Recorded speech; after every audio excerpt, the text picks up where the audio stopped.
So, as we have already talked about throughout this entire episode, one of the biggest question marks going into the offseason will be the Mets rotation, with Verlander and Scherzer being traded at the deadline. Carrasco will be a free agent, and you also have other pitching prospects in the higher levels and the lower levels, all in scattered development. And now that enters Yoshi Yamamoto, a 25-year-old right-handed pitcher from Japan who the Mets have reportedly scouted, including while during this year's WBC. Yamamoto has pitched 7 seasons in the NPB, posting a dazzling 1.78 earned run average in over 900 innings pitched for the Ori Buffaloes. Ken Rosenthal of The Athletic reported that Yamamoto is expected to be posted this offseason, and the Mets are seen as the early favorite to possibly land the Japanese ace. When asked about his fellow countryman, Mets all-star pitcher Kodai Senga said he is happy to recruit Yamamoto to the Mets. I have known him since he was 20 years old. He's an amazing player. I think he would be a great fit,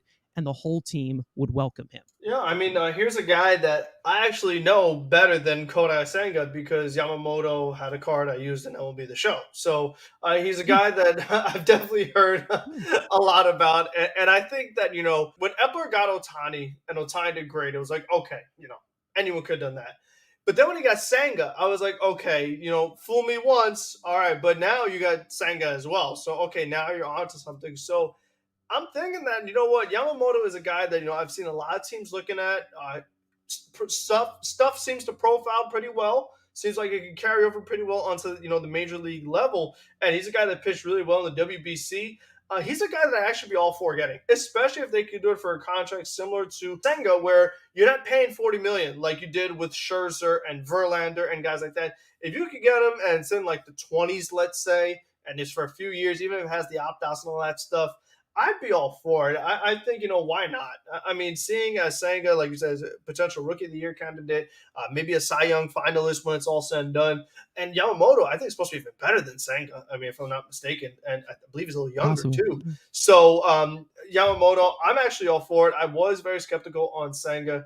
But I think seeing after what he's done and just the way that, Japan, they got so many arms going right now. I mean, you got Ohtani there. You got Sasaki on the way at some point. It just seems like they're just pulling out. I mean, they're just pumping out arm after arm after arm. So to me, I'm actually all for Yoshi Yamamoto. As for like the scouting report on him, it looks like he's a mid-90s type of guy. And apparently he has ridiculous command. And he knows how to locate. He knows how to, enforce that soft contact. Something that I really also saw in the scouting report, which got me very excited, was Yamamoto is super advanced and can alter the shape of his fastball, make it cut, sink, and ride. Like, this guy might have the kitchen sink. It looks like that he's got a cutter. It looks like he's slow rainbow curve. I don't know if it's Rich Hill type, but that's not even his best pitch. He's got like this very hard splitter that he had. Like, that's intriguing to me. I mean, obviously, he's younger than Senga. He's like 5 years younger than him.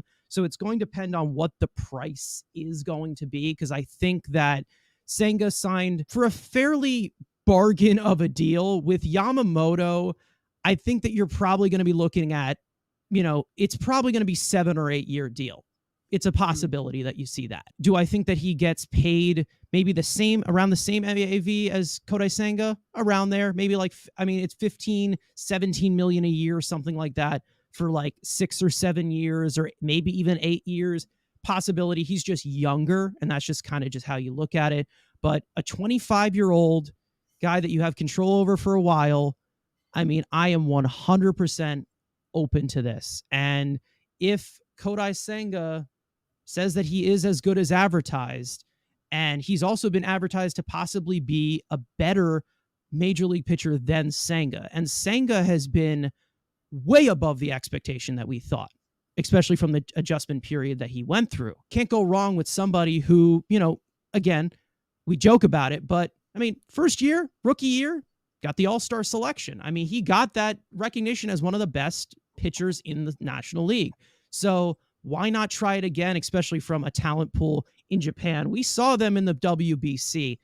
They got talent. They got some ridiculous talent. And to be honest, I hope that, maybe we get Yamamoto, and hopefully in a few years from now they get Roki Sasaki, because that dude's freaking ridiculous as well. Listen, I know we also have that other guy from Japan that's going to be on the open market, but I think if they want to look for more of the sustainability and, kind of not make the roster as top heavy, because we all know that other guy, you're paying for two players and it's going to be 55 to $60 million a year, possibly. I don't want to make the roster as top heavy as it was. And I think that this is probably one of the best ways to do it. I just don't want to be giving $40 million to aging veterans. If you want to give $40 million out, give it out to two guys who are younger. And that's, I think, a good approach for the Mets right now.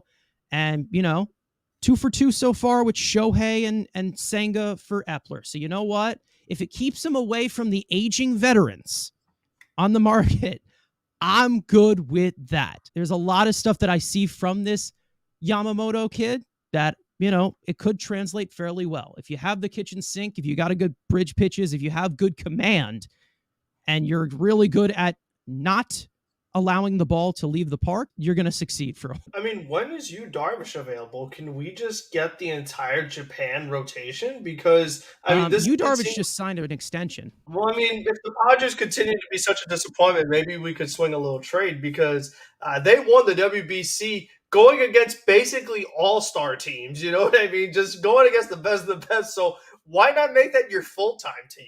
I mean, I'm mostly just being facetious, but still, there are all of them are really good. So it's like, why not? It is possible, and again, Japan has ridiculous talent. We already know this at this point. And guys who are highly scouted, they usually do fairly well in the major leagues. It's a possibility, maybe, but what I'm looking at is he's 37 years old and signed until 2029. So I'm not gonna go for that. But you know what? If he wants to be a decent number 5 at age 42, sure, swing a trade for that. And not to mention, if we're continuing to talk about Japan, there's a decent guy who could be maybe a good reliever that the A's just traded, Shintaro Fujinami, who's got some decent stuff, and they can maybe tweak that if that's what they're looking at. If they're looking at good pitching, I understand. We've got the rumors still floating around of David Stearns, and we know what he has been able to build with a pitching staff. So I'm excited to see what they do with this pitching staff. I hope that they take the younger approach. And Yoshi Yamamoto is definitely one of those guys that you can definitely slot in, because it looks like at his best ceiling, frontline rotation piece in the major leagues. So it's an intriguing upside, but I'm not saying it worked with Senga to work with everybody else. It's definitely a good thought to go younger and go, internationally, because there's a lot of talent that a lot of people don't talk about outside of American baseball.